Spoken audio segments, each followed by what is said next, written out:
This is a video that I've been thinking about making for quite some time, and now it's finally time to get on with it.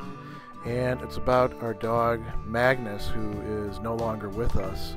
It's been 2 months now since we had to put him down over Thanksgiving break in 2018. He was 14 years old and was in failing health on a lot of different counts. But he was a really great dog, and I'd known him for more than half his life, so I thought I would share some of the high points and talk a little bit about him for those of my viewers and subscribers who want to know more about my personal life and what makes me tick. Relationships are a major part of it, and not just relationships with people, but also with the animals who've been important in my life, and Magnus certainly was one of those. I selected this picture to start with because it shows him in his prime and in one of his favorite elements, the snow. Magnus was one of 2 rescues that my wife, at that time girlfriend and fiance, had when she introduced me to them when I came up to New York. And this is a photograph from one of the first excursions that we had with both of them to Poets Walk. You can see in this one, Maggie is the one on the right, how little white he has in any of his fur. He's almost completely black at that time. He would later go almost completely gray. He'd been abused as a puppy and didn't like men that much, so Andy was considerably worried that he and I wouldn't get along at first, and gave me all sorts of instructions, but instead I just went up to him and picked him up, and he immediately took to me, and we became good buddies. That's actually what I used to call him, was my little buddy. This comparison shot was from after I'd known Magnus for, I would guess, at least 1.5 years. And you can see him already starting to get white in the face and the muzzle, and then you can see him 14 years old here in Milwaukee. Actually, both of us have gotten quite a bit of gray hair. Magnus and I would cuddle and snuggle and also roughhouse and do all sorts of other very physical things with each other. At that time, he was a strong runner and had, good strong jaws as well, so we used to play quite a bit. And you can see in the background the natural environment that he really loved, the woods, the fields, the parks, things like that. Here's another selfie that I took with him as we roughhoused out in the yard in Kingston, New York. Magnus also liked to sleep on top of me, as you see him doing here in our apartment in Kingston. His eyes are closed because he is actually fast asleep. Here he is hanging out with me as I am reading in the apartment. We'd often cuddle up close. You see his pillow there, and he's quite awake, but pretty sedate. There's the book that I was reading as we were hanging out together.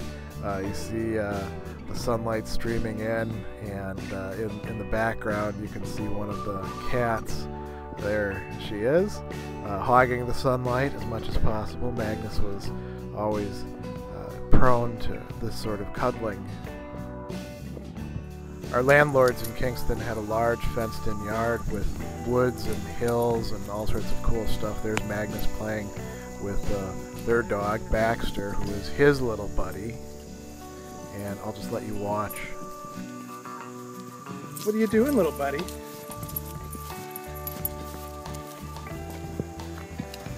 You got something on your mind? Well, what is it, buddy? Come on, come on, come on. Magnus loved the snow. His sister Mika not quite so much, since she has short hair and wasn't as good at getting around in it. We got a lot of snowfall in Kingston, and so I would trample paths for them throughout the yard so they could get around and play and enjoy themselves. Come on, let's go.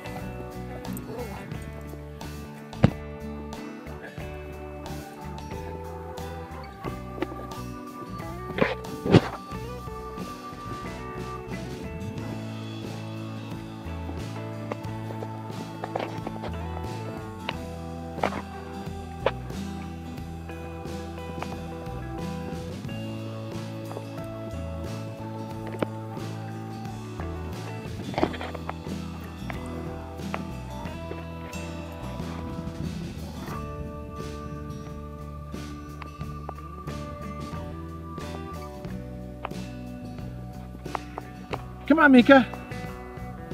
Come on, big girl. Come on, Maggie.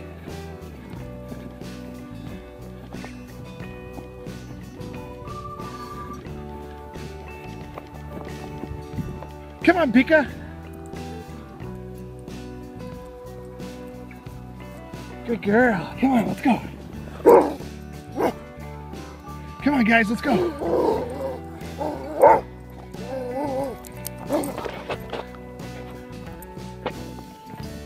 Get him, Mika.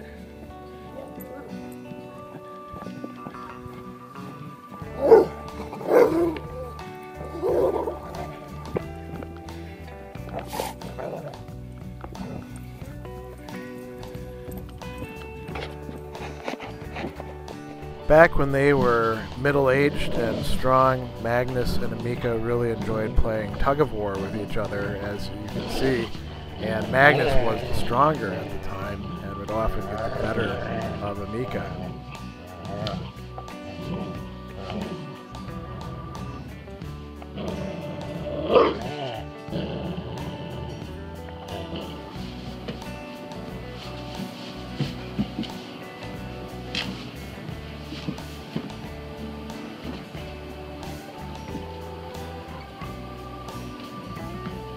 Get it, Mika. Get it. Go get it.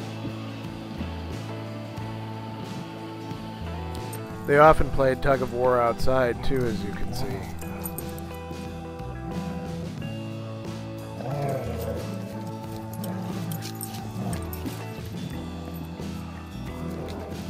One of the funny habits that Magnus had was he would try to sometimes bury parts of his food. He would save things for later, and here he's trying to bury his food dish in the non-dirt of the blanket.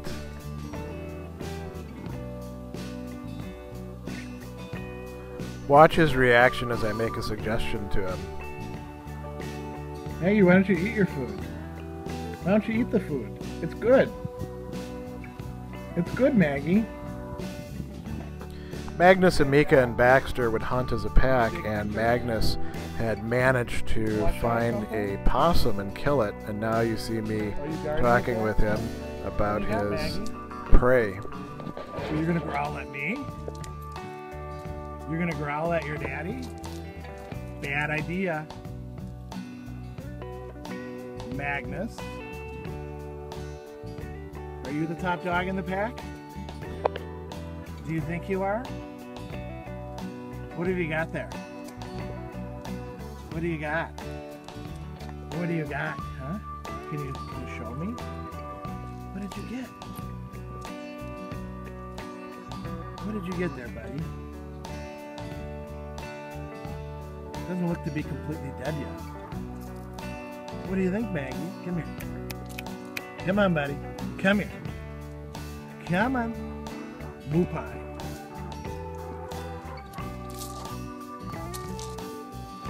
Are you going to take it away? Magnus and Amika had lived quite a few places in New York, and then we lived together in Kingston, New York, and in 2015 we moved back here to Milwaukee, Wisconsin, where Andy and I are both from. Magnus and Amika had visited here, but now we were living here full-time in the city right downtown. And here's Magnus being sort of a stereotypical dog, sniffing the hydrant for all of the other dogs' markings. It's sort of like a message board for dogs. We're fortunate that we have a park only a block away from our apartment, Zeidler Labor Park here in Milwaukee, and they have a farmer's market every week, and one of the booths at the farmer's market, it makes kettle corn, and the dogs would go out there together and scarf up all the things that were left once they figured out how good kettle corn was.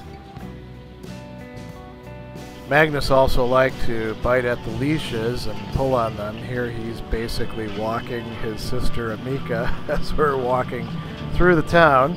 Sometimes he would grab his own leash as well. Maggie, get it!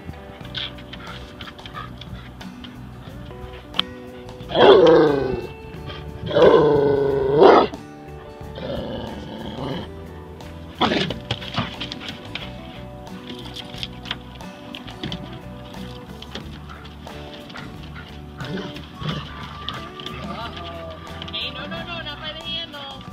No. Mika's rapping.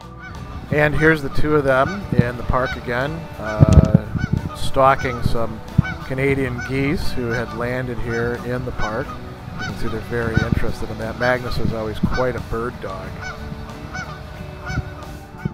Magnus also had a stuffed animal that he had been given as a puppy and carried around with him quite frequently, and he'd sometimes get quite defensive about it as well. Platy, a stuffed platypus. And interestingly, he would also use it as a surrogate. You see him having Platy there guarding the hallway. Magnus was quite concerned with making sure that everybody was safe all the time, but he would sometimes use Platy as his secondary pair of eyes. And I'm not quite sure, what was going on in his head, but clearly there was some complex thinking going on Magnus's part.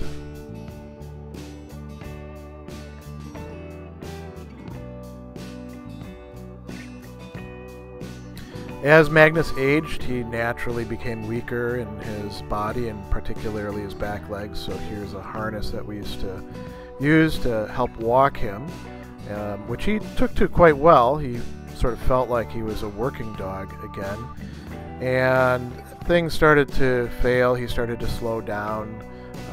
Here you can see us at the park. He liked to rest quite a bit, but he was still jovial and himself a happy dog, very loyal, very kind throughout his life. This is one of our favorite pictures from him at the end. He liked to get under the blankets, and sometimes if he had the energy he would pounce out at us or the cat or anybody else. They put Christmas decorations up very early this year, and so one of them was this gigantic chair, and I thought Magnus would probably like to get up there, and so I hoisted him up there, and there he's laying in the snow, and then you'll see him shortly doing what he loves to do with snow.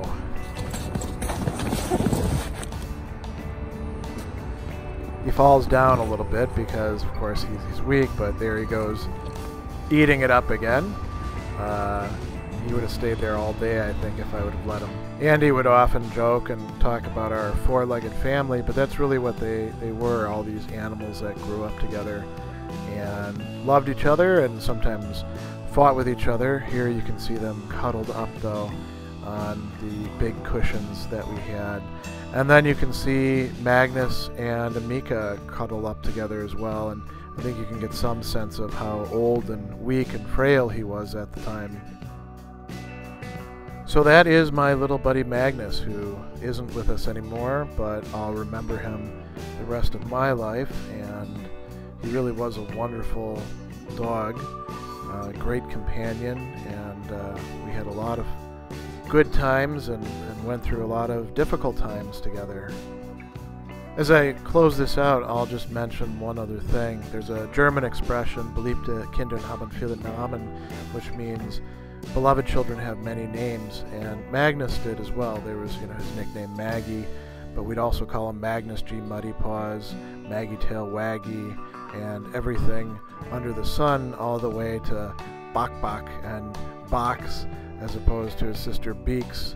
So, yeah, he was a really great dog, and I was lucky to have him with me all this time. It was sad to see his decline, but that's part of the order of things and unavoidable, and we made his last days as comfortable and enjoyable as we could.